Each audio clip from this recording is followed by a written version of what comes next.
Ayan, preparing na tayo ng pagkain nila dahil birthday ni Bududuts. Kakain sila ng marangya ngayon. Marangya ang kanilang pagkain. Kasi birthday ni Bududuts.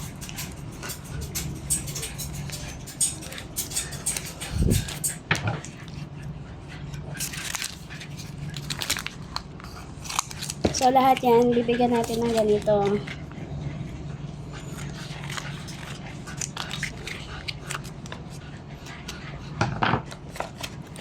So, naganda tayo kasi medyo kumota tayo ng bahagya. Kaya may pagkain ng mga bududuts na masarap. Ang mga bududuts, ang mga boloncho. So, yan.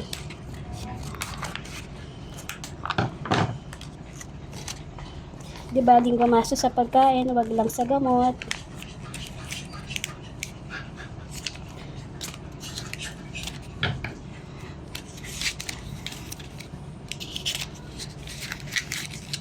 So, si Bududuts ay 5 years old na.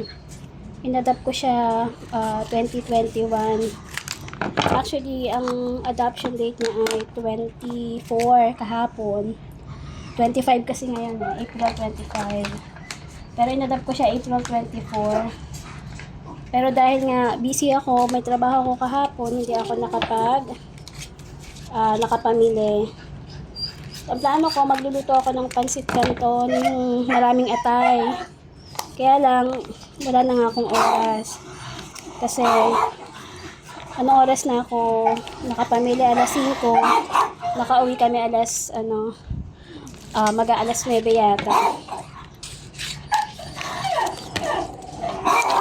So, 8 ganito yung nabili ko. 8 dog food. May epito lang sila, so may sobrang isa.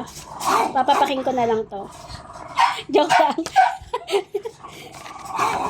So, ayan. Basta, ipatayin ng mga alaga ko, masaya na rin ako. Oh, excited naman yung tawag ng ito na yan.